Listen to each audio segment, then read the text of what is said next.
하나님께서 오늘 우리에게 주시는 말씀은 욥기서 36장 16절에서 33절까지 본문입니다. 우리 함께 교독하겠습니다. 제가 먼저 읽습니다. 그러므로 하나님이 그대를 환난에서 이끌어내사 좁지 않고 넉넉한 곳으로 옮기려 하셨은즉 무릇 그대의 상에는 기름진 것이 놓이리라.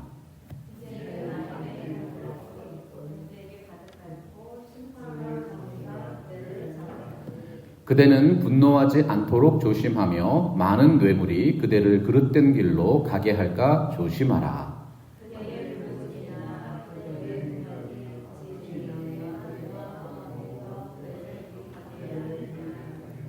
그대는 밤을 사모하지 말라. 인생들이 밤에 그들이 있는 곳에서 끌려가리라.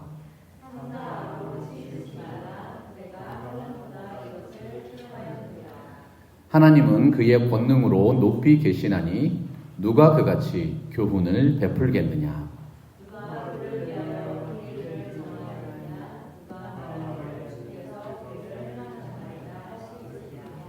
그대는 하나님께서 하신 일을 기억하고 높이라. 잊지 말지니라. 인생이 그의 일을 찬송하였느니라.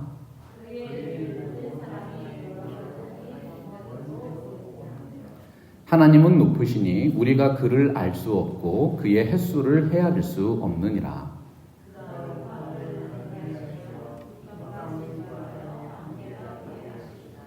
그것이 구름에서 내려 많은 사람에게 쏟아지느니라.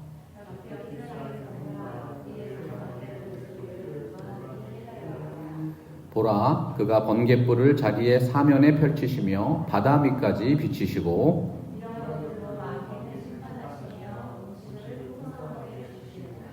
그가 번갯불을 손바닥 안에 넣으시고 그가 번갯불을 명령하사 관역을 치시도다. 그의 우레가 다가오는 풍우를 알려주니 가축들도 그 다가옴을 아느니라. 아멘. 하나님의 말씀입니다. 할렐루야. 우리 주 예수 그리스도의 은혜와 진리와 능력이 여러분의 가정과 일터와 삶에 충만하시기를 주님의 이름으로 축복합니다. 옛말에 고수 위에 있는 자가 훈수라고 했습니다. 한 분야에서 수많은 시행착오를 통해 숙련자가 되고 두각을 나타내고 최고의 위치에 올라도 옆에서 훈수 두는 사람이 보기에는 그처럼 쉬워 보이는 것이 없습니다. 다른 이들을 평가하기는 쉬워도 그만한 일을 해내는 것은 쉬운 일이 아니죠. 인간관계에서 가장 중요한 덕목 중에 하나는 역지사지입니다. 하나님과 나와의 관계를 살피는 사람은 내가 받은 그 사랑으로 상대방을 배려하고 사랑할 수 있습니다. 성경이 말씀하는 배려하는 사랑이 무엇일까요? 하나님의 마음과 눈으로 상대방을 바라보는 것입니다. 하나님의 마음을 품고 상대방의 입장에 되어보면 상대방을 향하신 하나님의 생각을 조금이라도 공감할 수 있습니다. 상대방의 입장으로 모든 것을 다시 바라보면 얼마나 많은 땀과 노력으로 그만한 결실을 거둘 수 있었는지 조금이라도 공감할 수 있게 되는 것이죠. 고난당하는 이들을 바라보는 우리들의 마음과 눈길도 마찬가지 원리입니다. 하나님의 마음과 눈으로 상대방을 바라보고 그 다음에는 상대방의 입장이 되어서 모든 문제를 공감하는 과정이 필요합니다. 오늘 우리가 묵상하는 욥기서 말씀은 욥의 친구 엘리후의 네 번째 변론의 결론 부분입니다. 엘리후는 아무리 고난 가운데 있다 하더라도 하나님께 불평하지 말라고 권고하지요. 이해하기 어려운 고난이 있어도 하나님의 주권을 인정하고 하나님을 향한 찬송과 예배를 게을리하지 말라고 충고하는 것입니다. 16절입니다. 그러므로 하나님이 그대를 환난에서 이끌어내사 좁지 않고 넉넉한 곳으로 옮기려 하셨은즉 무릇 그대의 상에는 기름진 것이 놓이리라. 엘리후의 충고는 표면적으로는 좋은 의도로 보입니다. 그러나 사실 문맥을 고려해 보면 욥이 처한 형편을 헤아려서 조언하는 것이 아니었습니다. 은연중에 엘리후의 말에는 욥이 어떻게 반응하는가에 따라서 욥이 의인인지 악인인지가 결정된다는 강압적인 충고가 담겨 있습니다. 욥이 겸손하게 회개하고 순종하면 형통한 날을 보내고 즐거운 해를 보내게 될 것이다. 하지만 만약 욥이 끝까지 회개하지 않고 불순종하면 칼에 망하며 죽을 것이라고 경고했습니다. 이제는 악인의 받을 벌이 그대에게 가득하였고 심판과 정의가 그대를 잡았나니 그대는 분노하지 않도록 조심하며 많은 뇌물이 그대를 그릇된 길로 가게 할까 조심하라. 엘리후는 하나님을 원망하지 말고 고난을 참고 견디라고 욥에게 말했습니다. 하나님께 매달리며 자신이 왜 이러한 고난을 당해야 하는지 불평하는 욥의 모습이 마음이 경건하지 못한 사람처럼 보였다는 것이지요. 욥이 악한 마음을 품었기 때문에 악인들의 받는 벌이 그의 삶에 가득하게 되었다. 이봐, 욥, 당신이 당하는 고난은 악인을 향하신 하나님의 공의로운 심판이야. 당신이 잘못을 뉘우치고 회개하면 평화와 번영을 허락해 주지 않겠어? 지금까지 욥기서를 묵상해 오신 성도 여러분들의 생각은 어떠십니까? 엘리후의 충고와 생각이 옳은 것이었습니까? 욥에 대한 엘리후의 판단은 잘못된 것입니다. 욥은 하나님 앞에서 자신이 의인이라고 주장하지 않았습니다. 오히려 욥의 의로움과 순결함을 인정해 주신 분이 하나님이셨죠. 엘리후는 주변 사람들의 말과 겉으로 드러난 욥의 고난만을 보고 단정하면서 욥을 비판했습니다. 엘리후의 언사는 욥의 상황을 제대로 파악하지 못한 논리의 비약이었습니다. 자신의 생각과 경험과 주장에 갇혀서 고난당하는 욥을 악인으로 규정하고 비난했던 것이지요. 엘리후는 욥의 태도가 스스로 하나님보다 의롭다고 주장하는 것과 뭐가 다르냐고 책망하고 있습니다. 하지만 여러분, 욥이 정말로 하나님이 공평하시지 못하고 불의한 분이라고 주장한 적이 있습니까? 욥은 현실의 문제를 토로한 것입니다. 전능하신 하나님이 계신데 어찌하여 세상에는 죄악이 관영하고 의인들이 고난과 고통을 받는 사태가 일어나는 것입니까? 살아계신 하나님께 악과 고통의 문제를 속히 해결해 주실 것을 간청했던 것이지요. 내가 주께 부르짖으나 주께서 대답하지 아니하시오며 내가 섰사오나 주께서 나를 돌아보지 아니하시나이다. 엘리후는 이러한 욥의 간절한 호소를 하나님이 불의하다고 불평한 것으로 확대 해석합니다.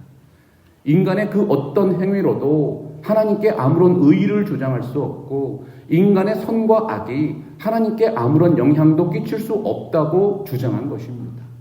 엘리후의 주장의 핵심이 무엇이지요? 인간 세계에서 벌어지는 선과 악은 유한한 인간 세계에서만 통용될 뿐이지 무한하시고 초월적인 하나님께는 하등의 영향도 끼치지 못한다. 사랑하는 성도 여러분, 여러분들 어떻게 생각하십니까? 지극히 당연한 교리적인 지식이지요. 그러나 엘리후는 현실성과 적합성이라는 논리의 요건에 부합하지 못했습니다. 그의 논리는 겉으로는 그럴듯하지만 그 말을 듣는 이들의 삶과 상관이 없었습니다. 사실 그마저도 잘못된 적용이었습니다. 욥을 향한 엘리후의 비난과 비판은 비현실적인 자기중심적인 판단과 인간관계에 집착한 결과입니다. 논리적으로는 맞는데 현실적으로는 틀린 실제적인 오류를 범하고 있는 것이죠. 우선 엘리후가 주장한 논점은 하나님에 관한 교리의 문제에서는 틀린 주장이 아닙니다.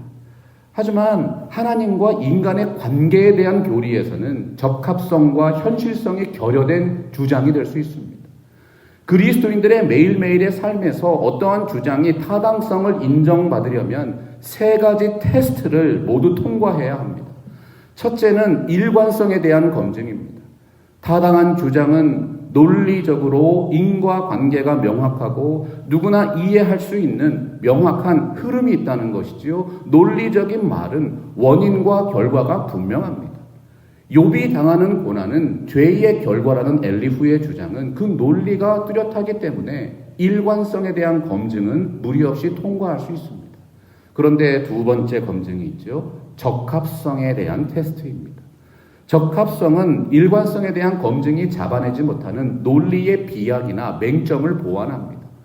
예를 들어서 사이코패스와 같은 정신병자는 자기 스스로의 논리와 생각에 대해서 매우 뛰어난 일관성을 가지고 있습니다. 치매가 든 노인들이 과거의 한 특정한 사건에 대해서 혼자만의 생각에 빠지고 고집스러운 논리의 일관성을 보이는 것과 비슷한 것이죠. 적합성에 대한 검증은 자기 혼자만의 생각이나 논리에 빠져서 지나친 논리의 비약이나 현실과는 동떨어진 사고의 체계를 보이는지 아닌지를 분별합니다. 예를 하나 들겠습니다. 미국에는 눈이 내린다. 이 주장은 일관성이 있는 합리적인 주장입니다. 그러나 이 주장은 어때요? 한여름인 7월 달에 팜스프링스에 눈이 내린다. 적합성이 떨어지는 주장이라는 것입니다. 여러분, 분명히 인간이 경험하는 고난과 고통은 아담이 지은 원죄의 결과입니다. 그러나 의로운 사람 욥이 받는 고난이 욥이 어떠한 특정한 죄를 지어서 그런 것은 아니었죠. 미국에 눈이 내린다는 주장은 맞는 것이지만 7월 달에 팜스프링스에 눈이 내린다는 주장은 틀릴 수도 있다는 것입니다. 따라서 오늘 말씀의 엘리후의 주장은 논리에 대한 적합성의 검증을 통과하지 못합니다. 한마디로 최소한 욥에 대해서는 진리가 아니고 사실이 아니라는 것입니다. 엘리후의 주장이 일반적으로는 타당해 보이지만 욥이라는 사람의 현실과 상황을 고려해 보면 적합하지 않은 주장이 되는 것입니다. 우리들의 삶에도 이와 같은 일들이 무수히 많이 일어납니다. 하나님의 주권을 인정하는 겸손한 신앙과 하나님의 섭리를 깨달아서 순복하는 지혜로운 삶이 균형을 이루어야 합니다. 논리의 일관성과 사안의 적합성이 모두 있어야지만 들을 만한 주장이 되는 것이죠.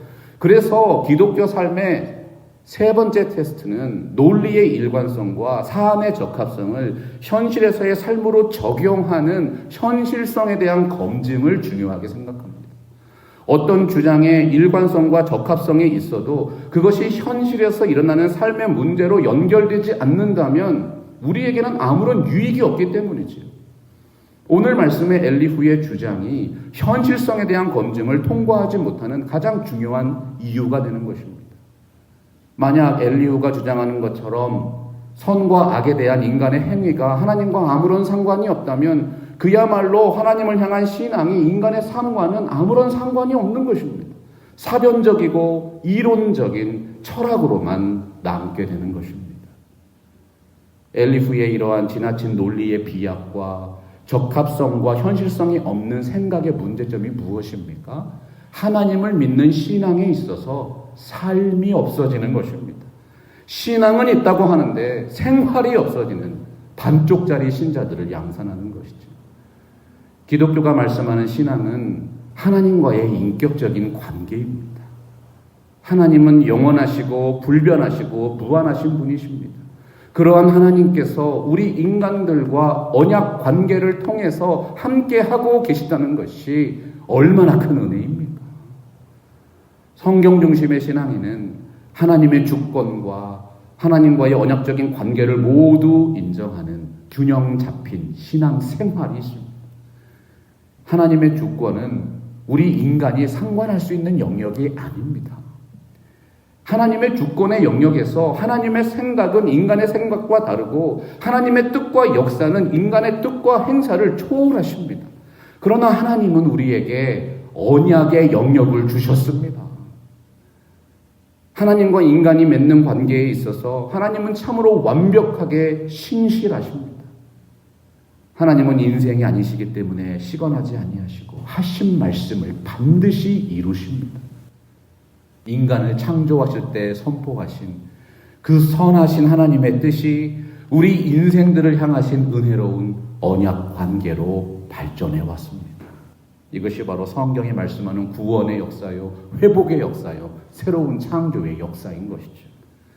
하나님이 하늘과 땅을 창조하시고 그것을 운행하여 주시는 것 자체가 우리들에게 은혜입니다. 언약의 영역에서 모든 인생들이 현실의 삶에서 누리고 있는 하나님의 일반 은총이고 보통 은혜인 것이죠. 하나님은 창조의 세계라는 일반 은총의 영역뿐만 아니라 구원의 세계라는 특별한 은총의 영역에서도 선과 악을 완전히 심판하시고 완전한 하나님의 나라, 새 하늘과 새 땅을 이 현실 속에 열어주시는 것입니다. 욥을 향한 엘리후의 발언과 비판에는 하나님과 인간의 관계에 대한 심대한 오류가 있습니다. 하나님이 마치 인간의 삶과는 무관한 멀리 계신 분으로 오해하고 있었다는 것입니다.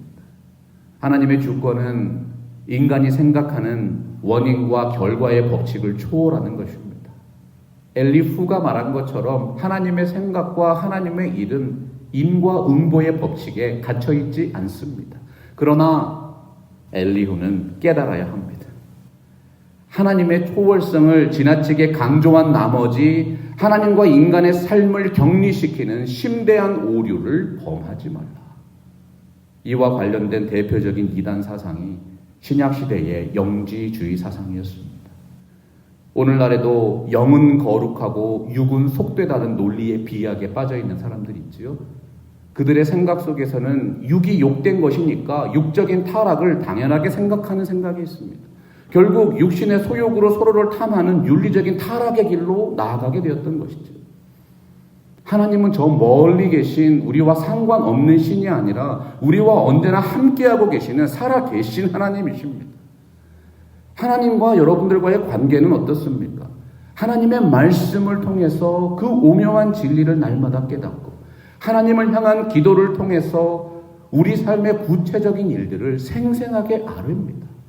바로 그렇게 매일매일의 현실 속에서 참으로 좋으신 하나님과 동행하고 있는 것이죠. 성경적인 기독교인들의 신앙생활은 참으로 일관성이 있고 사안에 대해서 적합하고 현실성이 있는 것입니다. 이를 위해서 우리 안에 있는 성령께서 말할 수 없는 탄식으로 구체적으로 세밀하게 우리를 위해 기도하고 계십니다. 여러분, 오직 은혜의 신앙은 모든 책임을 하나님께로 돌리는 신앙이 아닙니다. 사도 바울의 교훈의 말씀을 같이 한번 읽어볼까요? 시작. 주를 기쁘시게 할 것이 무엇인가 시험하여 보라. 너희는 열매 없는 어둠의 일에 참여하지 말고 도리어 책망하라. 그들이 은밀히 행하는 것들은 말하기도 부끄러운 것들이라. 하나님이 우리에게 신실하게 행하신 것처럼 우리도 하나님을 기쁘시게 하는 하나님이 원하시는 교회가 되기를 간절하게 소원합니다. 우리 인생들이 정확하게 이해할 수 없는 문제가 세상에는 참으로 많이 있습니다.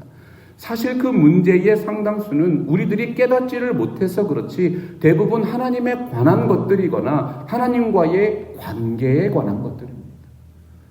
오늘 말씀 19절에서 22절 보실까요? 그대의 부르짖음이나 그대의 능력이 어찌 능히 그대가 곤고한 가운데에서 그대를 유익하게 하겠느냐. 그대는 밤을 사모하지 말라. 인생들이 밤에 그들이 있는 곳에서 끌려가리라. 삼가 악으로 치우치지 말라. 그대가 환난보다 이것을 택하였느냐. 하나님은 그의 권능으로 높이 계시나니 누가 그같이 교훈을 베풀겠느냐. 우리들의 삶 속에는 참으로 이해하기 어려운 하나님의 섭리가 있습니다. 고통당하는 인생들은 이해하기 어려운 고난 속에서 더욱 겸손해지고 자신을 향하신 창조주의 뜻과 계획을 찾게 되어 있죠. 만약 죄인인 인생들이 회개를 통해서 하나님과의 관계를 회복하는 계기가 마련된다면 오히려 그 고난은 더할 나위 없이 소중한 축복의 통로가 됩니다. 여러분, 혹시라도 이해하기 어려운 고난 중에 계시다면 그 고난에 대한 깊은 사유를 하나님과의 관계 속에서 먼저 시작해 보십시오. 고난의 이면에 숨어있는 하나님의 축복이 있습니다. 그 삶을 통해서 우리에게 더욱 큰 기쁨과 감사와 회복의 능력이 임하게 됩니다. 엘리후가 보기에 욥이 주장하는 의로움은 부질없는 것이었습니다. 하나님의 주권과 광대하심을 생각할 때 욥이 설령 죄를 짓지 않았다고 할지라도 하나님 앞에서는 유한한 미물이고 죄인일 수밖에 없었습니다. 우리는 이 부분에서는 엘리후의 교훈을 새겨드려야 하죠. 세상에는 두 종류의 인생이 있습니다. 스스로가 의인임을 내세우는 죄인과 스스로가 죄인임을 고백하는 의인입니다. 인간의 의로움은 고행이나 수련이나 선행을 통해서 이루어지지 않습니다. 하나님 앞에 서 있는 자신을 돌아보고 자신의 죄를 겸손히 인정하고 회개할 때 하나님의 은혜의 선물인 의롭다 여기심을 받는 것이죠. 그러나 자기 스스로를 의롭다 여기는 자들은 자신의 의를 주장하고 하나님의 은혜를 부인합니다. 하나님의 은혜로 의인이 된 사람들은 반면에 자신의 의로움을 자랑할 수가 없습니다. 우리가 누리는 그 모든 의로움은 내가 아니라 예수 그리스도를 통해서 나에게 허락된 것임을 고백할 수밖에 없기 때문이지요. 우리가 의로운 마음과 생각으로 의로운 삶을 살아야 합니다. 그러나 나의 나 된 것은 하나님의 은혜로 된 것입니다. 모든 착함과 의로움과 진실함은 하나님의 은혜와 진리의 역사로 허락해 주신 거듭난 속사람의 인격이고 성품입니다. 그래서 엘리후는 하나님의 정의와 공의 앞에서 그 누구도 의로움을 주장할 수 없다고 강조하면서 이렇게 말했습니다. 23절과 24절 우리 한번 같이 읽어볼까요? 시작. 누가 그를 위하여 그의 길을 정하였느냐? 누가 말하기를 주께서 불의를 행하셨나이다 할 수 있으랴? 그대는 하나님께서 하신 일을 기억하고 높이라. 잊지 말지니라. 인생이 그의 일을 찬송하였느니라. 여러분, 하나님이 어떠한 분이십니까? 하나님의 말씀과 하나님의 역사를 통해서 우리에게 알려주시는 하나님이십니다. 하나님의 행사에 대해서 우리들이 가분을 판단하고 하나님이 하시는 일을 우리가 부당하다고 말할 수 없는 이유가 여기에 있지요. 하나님께서 사람의 길을 정하시고 모든 걸음을 감찰하시기 때문입니다. 유한한 인간의 눈으로 판단하면 하나님이 행하시는 일들이 때론 불공평하고 잘못되어 보일 수 있습니다. 하지만 그것은 하나님의 불공평해서가 아니라 인간의 생각과 인간의 경험이 제한되어 있기 때문입니다. 피아노를 만든 분이 그 피아노에 대해서 가장 잘 알고 있습니다. 하나님은 이 땅의 모든 인생들 한 사람 한 사람을 만드신 분입니다. 오직 창조주 하나님이 우리 각자의 힘과 능력과 기질과 약점을 알고 계십니다. 그의 합당한 판결을 내려주시는 것이죠. 엘리후는 이제 더 이상 하나님을 원망하지 말고 하나님이 욥에게 하신 일을 찬송하라고 권면합니다. 하나님의 길을 인간이 알 수 없고 하나님이 하시는 일에 대해서 판단할 수 없다고 권면했습니다. 유한한 존재인 인생이 무한한 존재인 하나님에 대해서 판단할 수 없다는 것은 참으로 당연한 진리입니다. 그러므로 하나님을 찬양하는 것은 피조물인 우리 인간의 마땅한 도리입니다. 그의 일을 모든 사람이 우러러 보나니 먼 데서도 보느니라. 하나님은 높으시니 우리가 그를 알 수 없고 그의 횟수를 헤아릴 수 없느니라. 하나님은 인간의 모든 일에 절대 주권을 행사하십니다. 하나님이 하늘과 땅의 모든 것을 인도하시고 지배하십니다. 하나님의 계획은 실패할 수 없고 하나님이 하신 일은 변경될 수 없습니다. 하나님이 하신 일에는 변동이나 변화가 없습니다. 하나님이 어떠한 분이신가? 어제나 오늘이나 영원토록 동일하신 하나님이십니다. 엘리후가 하나님에 대한 묵상을 통해서 말씀하려는 바가 무엇이지요? 만약 욥이 하나님의 공의에 대한 최소한의 믿음과 신앙을 가지고 있다면 억울함을 주장하는 발언을 취소하고 하나님께 회개해야 한다는 것입니다. 하나님은 완전한 지혜이시기 때문에 하늘과 땅의 수많은 일들을 통하여 합력하여 선을 이루신다. 하나님은 인간이 싫어한다고 해서 뜻을 바꾸시고 인간의 뜻대로 움직이지 아니하신다. 하나님께서 욥의 고난이 부당함을 인정하시고 하나님의 공의와 정의와 법을 욥 하나를 기쁘게 하기 위해서 바꾸지 않는다는 것입니다. 엘리후의 하나님에 관한 교리는 참으로 성경적인 부분입니다. 엘리후가 완전한 공의요 질서의 본체이신 하나님을 어떻게 비유하고 있습니까? 자연의 섭리를 통해서 설명하고 있습니다. 그가 물방울을 가늘게 하시며 빗방울이 증발하여 안개가 되게 하시도다. 그것이 구름에서 내려 많은 사람에게 쏟아지느니라. 겹겹이 쌓인 구름과 그의 장막의 우레소리를 누가 능히 깨달으랴. 보라, 그가 번갯불을 자기의 사면에 펼치시며 바다 밑까지 비치시고 이런 것들로 만민을 심판하시며 음식을 풍성하게 주시느니라. 엘리후의 변론은 참으로 발전된 해석과 시각이 있었습니다. 그러나 고난당하는 의인이라는 욥이라는 특정한 인물에 대한 적합한 이해와 현실성 있는 적용이 부족했습니다. 고난당하는 이들에게는 실질적인 도움을 주어야 합니다. 그들이 처한 상황에 대한 올바른 해석도 반드시 필요한 것이지만 고통 중에 있는 분들은 해석보다는 해법이 필요한 것이죠. 한강다리 위에 서서 강물에 빠져서 죽어가는 이들을 보았습니다. 여러분들 어떻게 하시겠어요? 힘을 내세요, 힘을 내세요. 위에서 경험을 하고 계시겠습니까? 끊어지지 않는 밧줄을 던져주어야 하는 실질적인 해법을 제시해 주어야 하는 것 아니겠어요? 욥은 이론의 문제가 아니라 현실의 해법을 찾고 있었습니다. 하나님은 전능하시고 무한하시고 선하신 분인데 어찌하여 세상에는 죄악이 관영하고 악인이 형통하며 의인들이 고난을 받는 것입니까? 오늘 욥기서 36장을 통해서 전달되는 엘리후의 발언들은 욥이 모르고 있던 새로운 해석들이 아니었습니다. 32절과 33절 보십시오. 그가 번갯불을 손바닥 안에 넣으시고 그가 번갯불을 명령하사 관역을 치시도다. 그의 우레가 다가오는 풍우를 알려주니 가축들도 그 다가옴을 아느니라. 동물들도 하나님이 만드신 자연의 법칙에 순응하며 살아가고 있습니다. 그러나 욥과 같은 악인들은 끝까지 교만하게 하나님께 회개하지 않고 깨닫지를 못한다고 질책한 것이지. 여러분, 하나님이 죄를 미워하시고 악을 심판하신다는 교리는 지극히 당연한 진리입니다. 다만 그 교리가 욥에게 적합하고 타당한 적용이었습니까? 하나님을 아는 지식의 저자 제임스 패커는 성경은 치료약이 가득 찬 약국과 같다고 했습니다.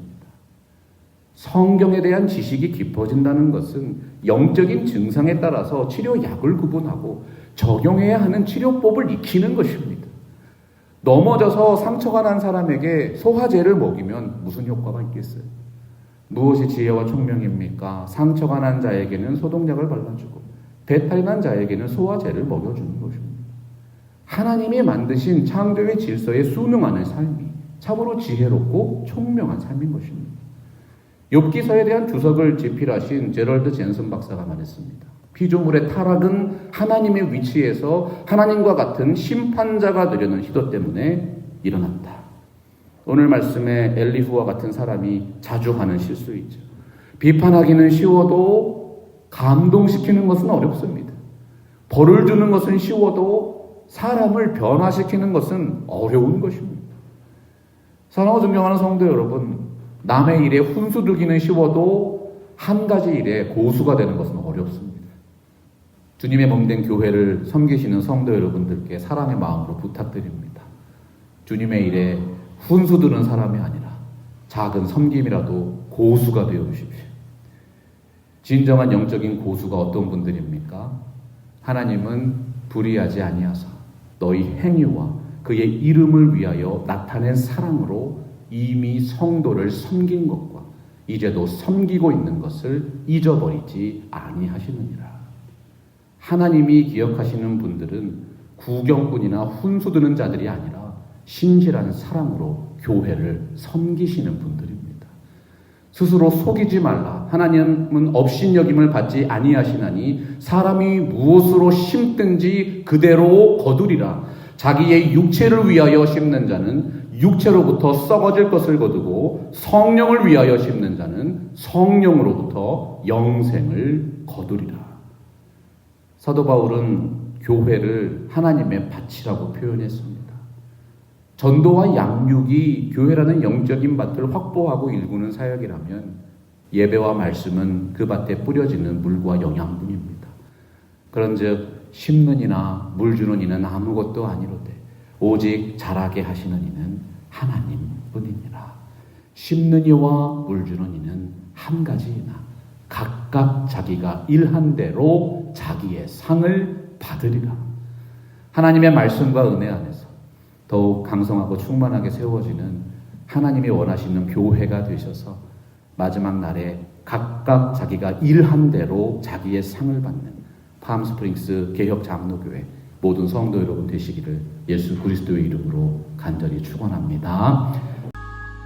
말씀 앞에서 경외함으로 주께 홀로 섭니다. 생명의 말씀 읽고 순종해 주를 예배합니다. 기록된 말씀 힘이 있어서 진리로 우리 거룩해 하며 거룩한 말씀 세세 영원히 복음이 되어 말씀하시네. 하나님 말씀에